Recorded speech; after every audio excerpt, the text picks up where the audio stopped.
I don't know what President Trump knows of this or doesn't know of this, but our foreign policy has been run by these gangsters because, honestly, this is the right way to describe it when they're committing mass murder of tens of thousands of people.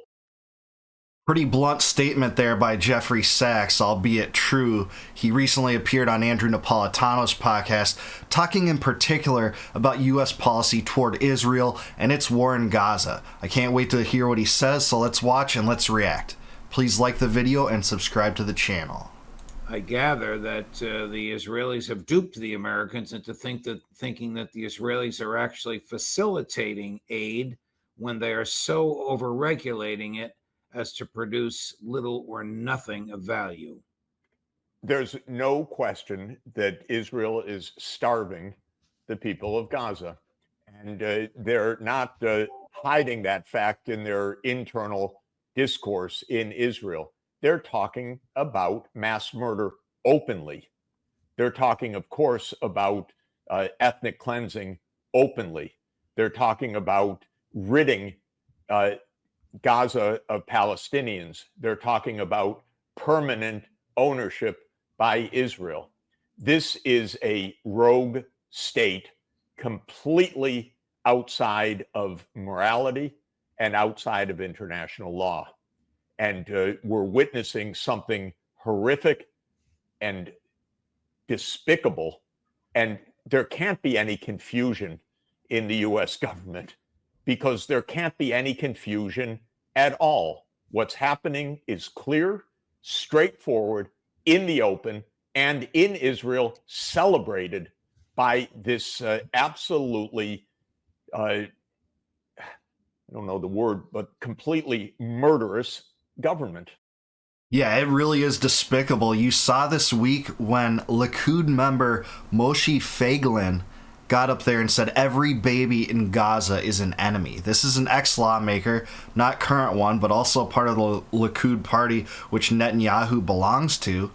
And this is just openly said and floated out there in media. And the U.S. is complicit in this because Trump green-lighted the resumption of hostilities in Gaza after engineering a ceasefire there. And for so many years, the leading neocons and Zionists always said, well, there's only a blockade in Gaza to keep bomb-making materials and weapons out of there. So, Hamas couldn't take advantage of that and, kill innocent Israelis. But it's clearly the food, too. And Israel just admits that when it says, hey, we're letting in food now. Well, you've just admitted that you aren't following the same line you used to. They're blocking flour and all sorts of food. It really is a catastrophe what's happening there, and I don't think posterity will look upon this generation of U.S. foreign policymakers fondly. So, what can the UN do? Probably nothing. What will Trump do? Probably nothing. The Israelis want to give the impression that they're allowing aid in, but from inside observations, we know that they're not. Look, the United States should absolutely stop being complicit in genocide. That's the basic point. A genocide is underway. The intention of the genocide is made clear every day by Israel's own leaders. That's not a calumny against the government. That is just reporting what Ben-Gvir and Smotrich and Netanyahu declare openly inside Israel. By the way, the opinion surveys reported in the Israeli press are also horrifying because they show that the Israeli population overwhelmingly knows and supports this policy of murder and ethnic expulsion. And this is a terrible, terrible fact. It's a grim truth. Where are the... Yeah, Sachs is totally right on point here. And, I've seen so much bickering online and on social media over whether or not what's happening in Gaza is a genocide or not, whether Israel is committing a genocide or not. Well, if you look at the dictionary, it defines a genocide as kind of a mass campaign to destroy a certain racial or ethnic or national group, right? But I think that discussion is a red herring. What's so much more important is whether the U.S. should be involved in this and whether what Israel is doing is wrong or not. And to me, the answer is no on the first and yes on the second. That's so much more substantial in so many ways. I think that this is a genocide under traditional language, but I think it is a red herring to feud about that in some regard when it comes to whether or not the U.S. should be involved in this. And that is clearly more important, and the answer is so totally no. But Trump is so won over by the Israel lobby, just like most presidential administrations have been. And I don't see any, way out of that as long as AIPAC, owns our electors, our representatives in our elections. Israelis with their former attitude about humanitarian feelings towards people. Where are the liberal Jewish Israelis? Israel has gone so far to the right in public opinion, the fear, the propaganda, the celebration of slaughter is something absolutely shocking. And it's not my saying it. People can get online and look at Haaretz newspaper in Israel, which reports all of this with horror from the newspaper, but reports it on a daily basis. What's happening is murder by the government and with a significant support in the population. This is a state out of control right now, and it is armed and financed by the U.S. government, which is absolutely amazing. And that means that the U.S. government is out of control. And of course, we know how this Christian and Jewish Zionist lobby works. When people protest against what Israel is doing, we hear the screams of anti-Semitism. Nothing could be further than the truth. It is the deepest of Jewish values to abhor what this extremist government in Israel is doing. This is the most basic point. It has the opposite of anti-Semitism. What Israel is doing is a shame in the world community. It's a disgrace. Yeah, this is so on point. Bravo, Mr. Sachs. What's happening in Israel is very similar to what happened in the U.S. in the days after 9/11. I can remember them vividly. I woke up as a college freshman, heard about the attacks, and what followed in the next weeks were propagandistic fervor. They were out for blood. These criminals that execute these terrorist attacks really do it on the basis of provoking a response that will be so much more destructive than the initial attacks. And that is true about not only 9/11, but also October 7th and what Hamas did. And, what we saw in the days leading after that and the years, we saw the creation of the DHS, the creation of the Patriot Act, expansive warrantless wiretapping, the PRISM program from the NSA. We saw our civil liberties curtailed, trillions of dollars in debt, wars prolonged in Afghanistan and Iraq and Syria, and all the other terror wars that went on. And we spent, 20 years, billions of dollars to replace the Taliban with the Taliban in Afghanistan, finally ending, a few years back.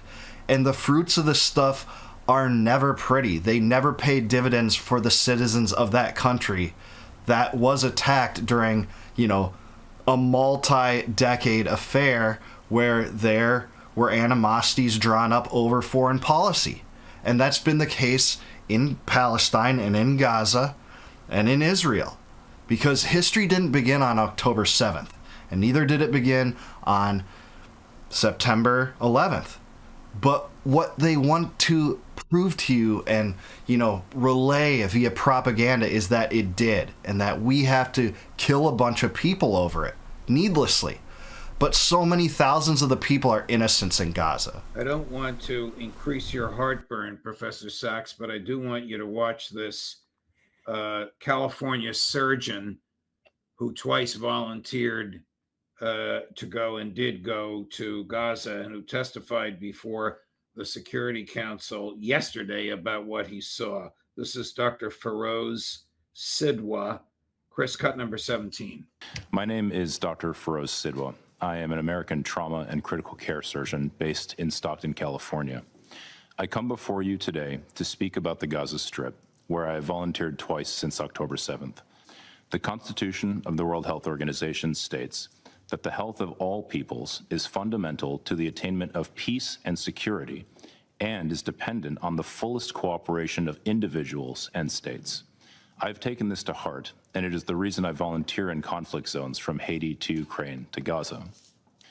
I did not see or treat a single combatant during my 5 weeks in Gaza. My patients were 6-year-olds with shrapnels in their heart and bullets in their brains, and pregnant women whose pelvises had been obliterated and their fetuses cut in two while still in the womb. The medical system has not failed. It has been systematically dismantled through a sustained military campaign that has willfully violated international humanitarian law. Civilians are now dying not just from the constant airstrikes, but from acute malnutrition, sepsis, exposure, and despair. This is a man-made catastrophe. It is entirely preventable. Participating in it or not, allowing it to happen is a choice. This is a deliberate denial of conditions necessary for life: food, shelter, water, and medicine. Preventing genocide means refusing to normalize these atrocities.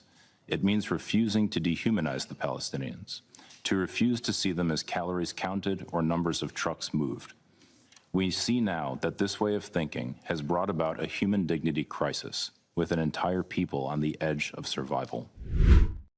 Is there one iota of exaggeration in that? It seems to me profoundly, put aside the emotion for a minute, it seems to me profoundly credible and vitally important that the President of the United States and the people around him see and hear that. What Dr. Sidwa said is precise, and he said it with precision and dignity and professionalism. He described a genocide that is underway. It is a genocide committed by the state of Israel with the complicity of Germany, which should know better, the United States, which should know better, and other supporters in Europe. This is what we call Western values, mass murder of Palestinian people. And it is under this phony guise of Hamas, Hamas, Hamas, which is nothing but an empty but effective slogan to say exterminate the people of Gaza or expel them and destroy where they live.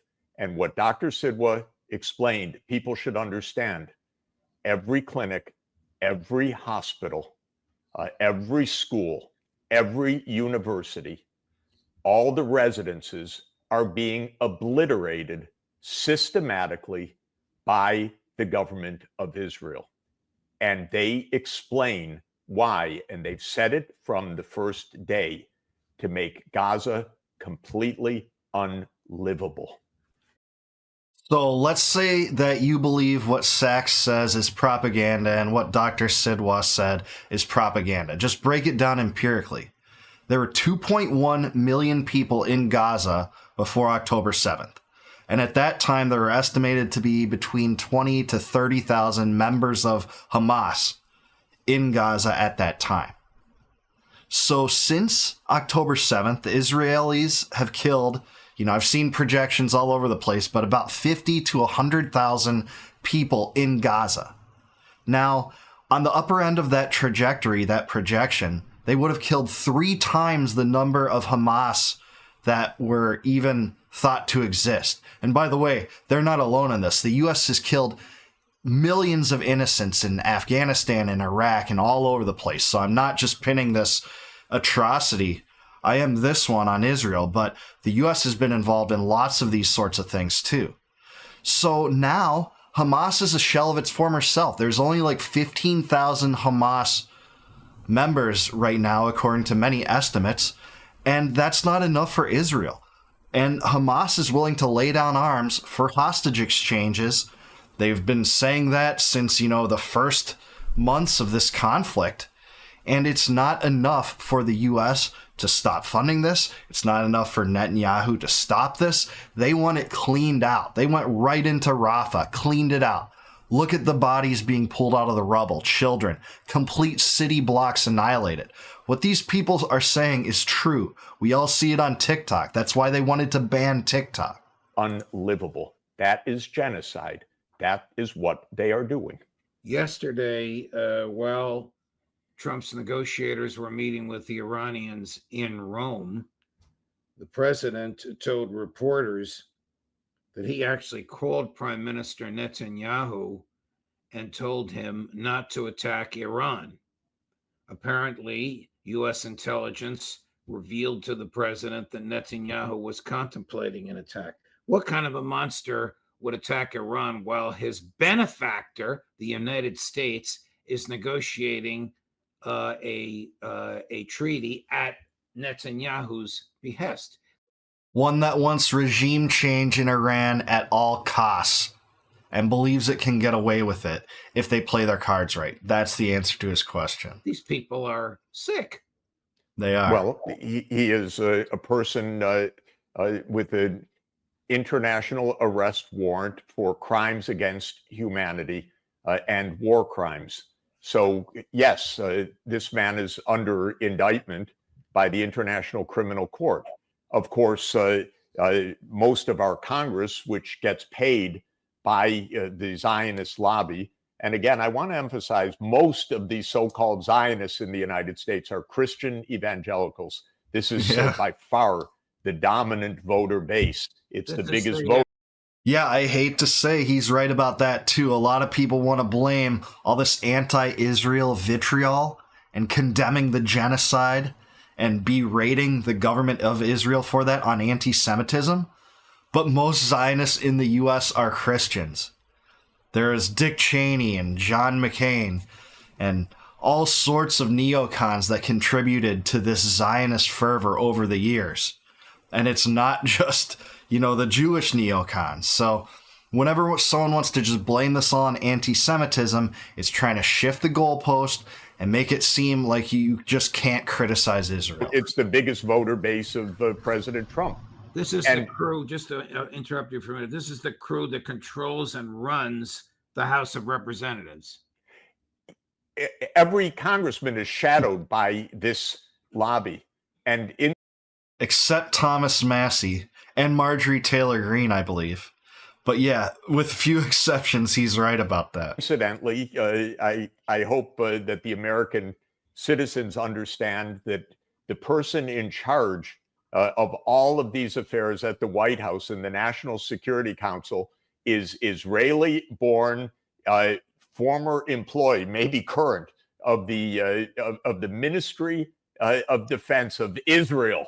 And they're the ones running the White House. And you ask, how did she get her job? Interestingly, she was put there by Senator Ted Cruz. Now, why did Senator Ted Cruz put her there? He put her there, he hired her, he promoted her career because he's backed by the Christian evangelical lobby who gives him big bucks, millions and millions of dollars that he can then also spread around to other members of Congress. This is a racket, and it's a racket that put these extremists in power inside the White House. I don't know what President Trump knows of this or doesn't know of this, but our foreign policy has been run by these gangsters because, honestly, this is the right way to describe it when they're committing mass murder of tens of thousands of people, obliterating a place of living of more than 2 million people and declaring it openly.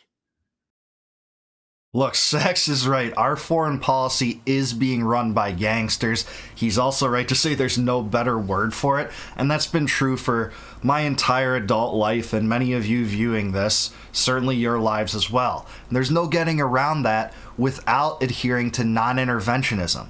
You know, that kind of strategy that made America strong for about a century under the Monroe Doctrine, where we stayed out of Europe's affairs and mostly Middle Eastern affairs and mostly Asian affairs, and kept to our own, built things, built an economy, traded with each other, negotiated peace talks, not getting embroiled in entangling alliances like Thomas Jefferson warned about, like Washington warned about in his farewell address. But look, there's no military solution in Gaza. This will just foment additional animosities. Those dead children being pulled from the rubble, they have brothers and uncles and fathers that will seek vengeance because of the atrocities. And there's no way to get around that. There's only political solutions, and they're not even perfect. Don't get me wrong. I don't look to political solutions for much, but compared to war solutions, I think that's the only recourse here. And the ultimate answer, like it is in so many other realms, is decentralization. 2 states in the region. Go back to the 67 border. Stop the blockade. Stop, patrolling the shoreline and not letting Palestinians leave within a few miles. Use due process to root out actual terrorists. Use the court system. Bring up evidence to show that these people had intent to kill or did kill. Stop slaughtering the innocent masses. Cease the occupations of the West Bank. That is what's needed for peace there. Israel's not willing to do it, and sadly, Hamas has provoked such a response that it might not be ever feasible enough for that to happen. But that is the solution ultimately, no matter how much of a bitter pill it is to swallow for the fiercest of Zionists out there. But I do want to hear what you guys think. Let me know in the comments below. Do you think Jeffrey Sachs is right that our foreign policy is being run by a bunch of gangsters? Also, please like this video, subscribe to the channel, and until I see you guys next time, no more war, no more debt, no more inflation, and no more empire. Peace out, guys. I'll see you in the next one.